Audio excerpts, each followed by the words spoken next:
You think of the match of the year, you think of classics like Michaels versus Taker at WrestleMania 25 in 2009. And match of the year has always been in consideration for wrestling, and now we're gonna do it today. This is gonna go from third place to first place in a top 3 podium with honorable mentions in between. Remember, this is my opinion, please do not get offended. If you got another match that you'd like to send in, leave it down in the comments. I would be happy to be proven wrong, but third place goes to Cody Rhodes and AJ Styles at Backlash. Oh man, where do I even begin? The crowd in the entrances were some of the loudest we've ever seen in WWE history. Maybe even wrestling history. It was so good. And not to mention, the match on its own is a 5-star classic on its own. No crowd. So now you add in the excitement from WrestleMania 40 and the crowd, you're gonna have magic, and that's exactly what we got at this match. An honorable mention goes to Rock and Reigns versus Cody and Seth. I don't need to explain how this is so good. The Rock proved after 8 years that he still got it in a Bloodline Rules match, not a regular, and everybody else was already a bona fide main eventer, so you knew you were gonna make magic. Hey, if you made it this far into the video, you're a champ, man. But please consider liking and subscribing so I can make more content like this.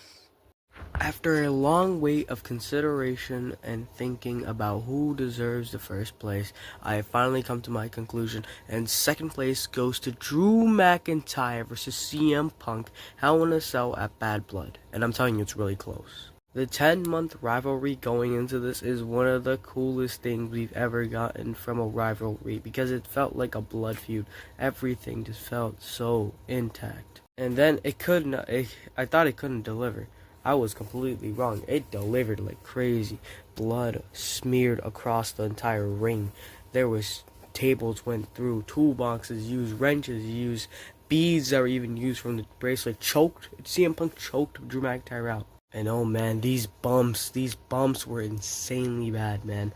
The steel steps, with that claymore on the steel steps, that is like one of the most dangerous and most gruesome bumps I've ever seen in WWE TV. This felt like the epitome of danger, brutalness, and the revival of the Hell in a Cell stipulation in general. The next honorable mention goes to Sami Zayn versus Gunther at WrestleMania 40 Night 1. This is how you do a technical wrestling masterpiece, and then you add in story.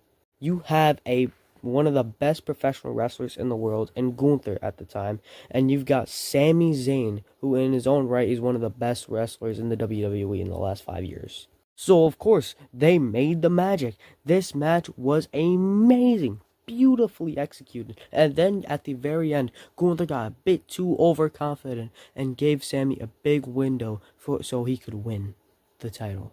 It is one of the most perfect David versus Goliath matches you can have in a wrestling match. And I told y'all it was a close race, folks. It doesn't go to CM Punk and Drew McIntyre, but it does go to Roman Reigns versus Cody Rhodes at WrestleMania 40 Night 2. When you have The Rock in the story, you know that's going to be up there in the match of the year rankings. And then you add in Bloodline Rules. Anything goes. It's perfect.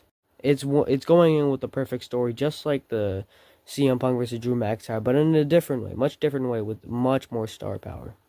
And this had the man. This had the perfect man in Cody Rhodes. He had the story. And Roman Reigns was a perfect villain. It was a perfect match, too.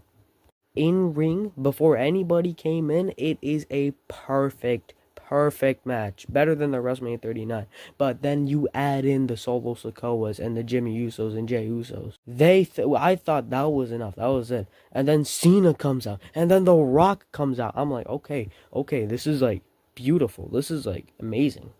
And then the Undertaker comes out and electrifies everybody, and it's just beautiful. And then you add in Seth Rollins wearing the Shield gear. The Shield gear matters because, well, Roman Reigns wanted revenge from 10 years ago after being hit with that chair, so he costed all of his 1,316 days as champion just so he can get that revenge. Which, much like Sami Zayn, gave a window of opportunity for Cody Rhodes to finish his story. Crossroads, finish the story. Cody Rhodes is your WWE champion, and I'm out because that is your match of the year for 2024.